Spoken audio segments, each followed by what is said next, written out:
snowing right now. Like, it is snowing a lot. I'm looking through my window and I'm losing daytime, so I'm going to be as fast as I could in this video. Thank you for clicking on this video. Make sure to like and subscribe if this is the kind of content you'd like to see.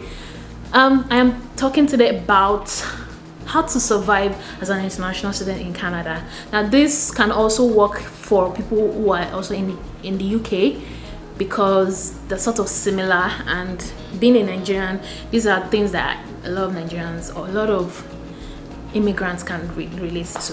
So yeah, let's keep going. The first thing, once you land, imagine, okay, you're landing in Canada the first time. Maybe you haven't even gotten an apartment, you don't know anybody. By chance, maybe you even have friends or you have family that you can stay with. At the end of the day, you still need a place of your own. So the first thing you have to do once you find a place to stay for the meantime is to get a place to stay. I mean, that's redundant. So it is not easy getting an apartment. I was incredibly lucky that I had friends of a friend who have turned family now. I was incredibly lucky to have people help me with that regard. Before I got here, I had paid for a place to stay. I had contacted my landlord and I just moved in. I was just really great. I was lucky. Not everybody is going to have that same situation. People find it really hard to get a place to stay. I cannot tell you how to do it from Nigeria, because most of them really don't want to meet you before they offer you a place to stay. But if you can squat with someone, or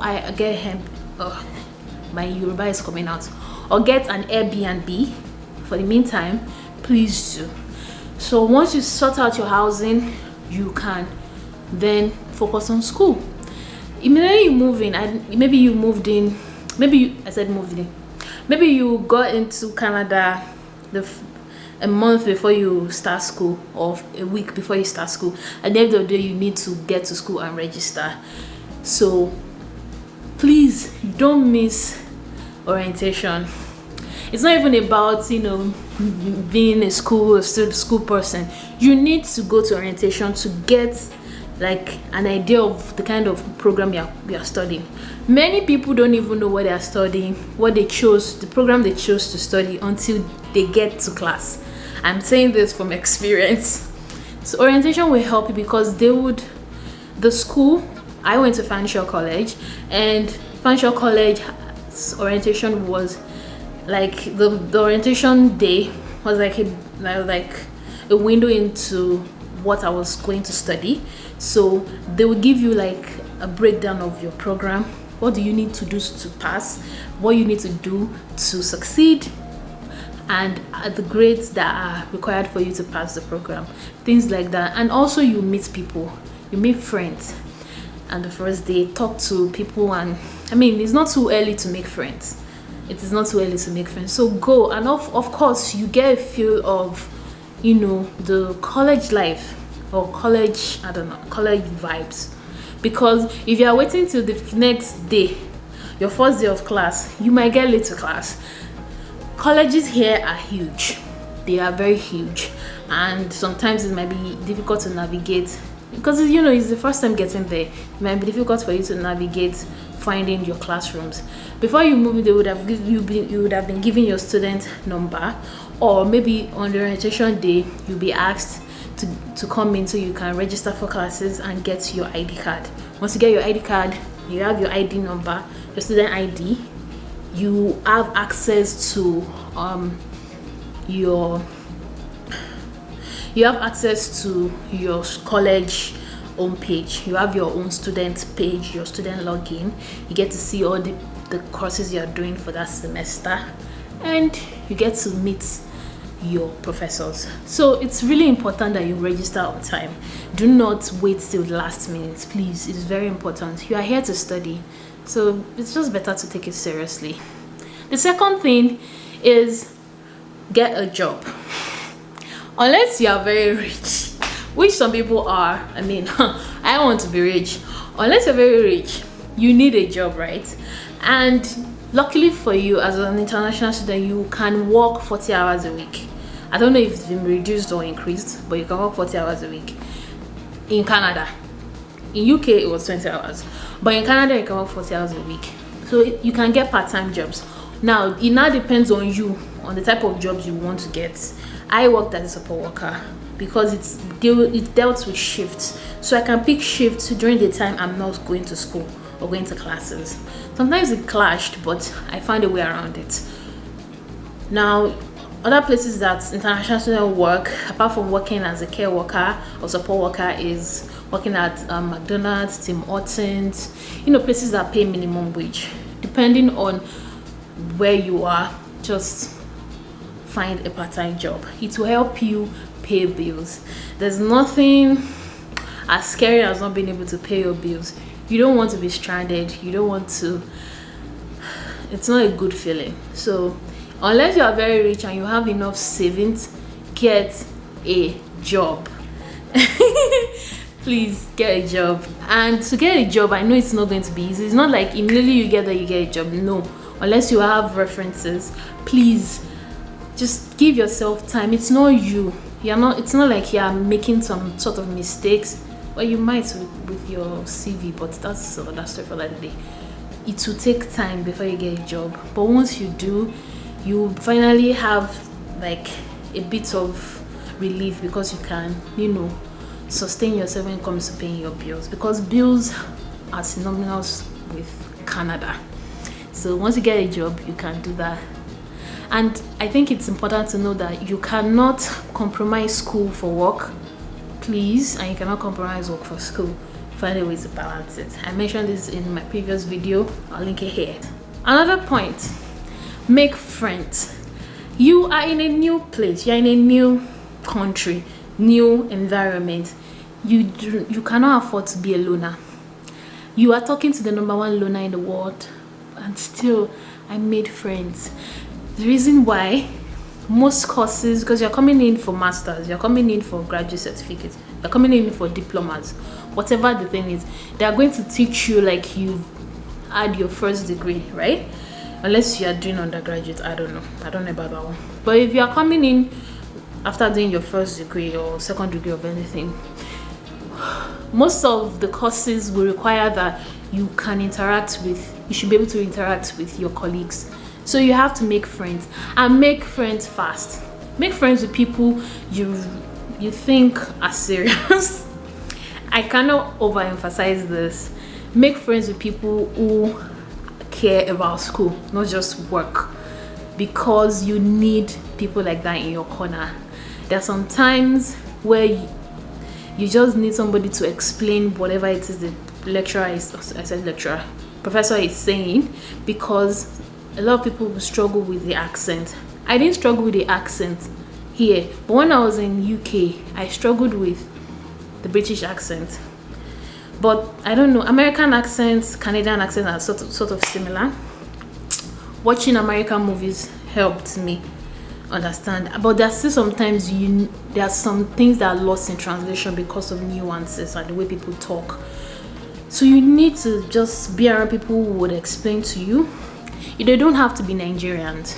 Some people are not lucky enough to have Nigerians in their classes. So just make friends with people who you feel are cool and you can share ideas with, and you can form class groups with, because class groups, like my course, once you form your groups, these are the people you would work with when it comes to assignments, and you guys will be graded equally. Now imagine picking people who don't come to classes, who don't do assignments. It is very frustrating. Most professors says that if you have people who are not cooperating in your group, let them know so that they wouldn't give them the same grades as you who worked. But imagine calling people to come and do assignments. It's fucking annoying. So please, just I hope that you'll be lucky enough to find people. I was lucky enough to find people who were not only serious but cared about coming to classes and cared about what they were studying. So this helped me a lot, because I struggled with some of the courses, like I said in this video. So I was able to pass and come out with flying colors because I had help. So yeah, please take your assignments seriously. Here, it's not all about exams. Don't wait till exam period before you take your grades seriously. In fact, before you get there, you've already failed. The thing, now I'm talking from my own experience. Before I wrote my exams in first semester, second semester, I knew whether I passed or failed the course, because your exams are only 20% of your entire grade. Some 30%. So imagine waiting till the exam before you get serious. You've already failed. You need 50% to pass, or 60%, depending on the course. So at the assignments at the beginning, they start giving you an assignment at the beginning of the course, the program, the semester. They don't waste time here. Everything is already scheduled. Sometimes you know the date of your exams before you are even done, before you even get to the middle of the semester. You know when to write your midterm tests. So take assignments seriously, take quizzes seriously, take presentations seriously. I didn't do a lot of presentations for my course. When we had to do presentations, my groups opted for video presentations, recorded ones. So I didn't do face-to-face presentation. Most of it were tests, quizzes, and assignments. Assignments helped me build up my grades, because assignments, you have a time frame to work on it, so you can collaborate with people, but you cannot copy here.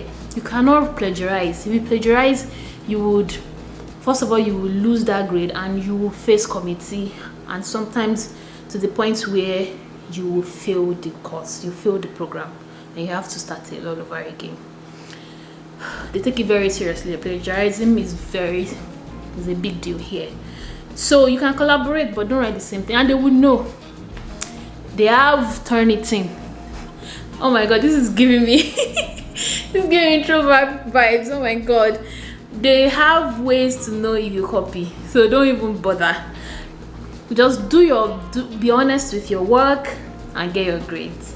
Yeah, assignments are the best ways to boost your grades. Finally, the last tip I'm going to give is this: find a way to batch your cooking time.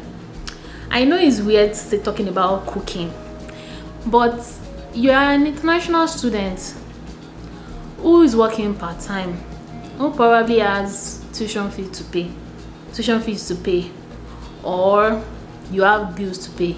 You don't want to be buying takeout every night. I don't think it's even financially responsible. There's some nights you want to, but not every night, unless you are rich again.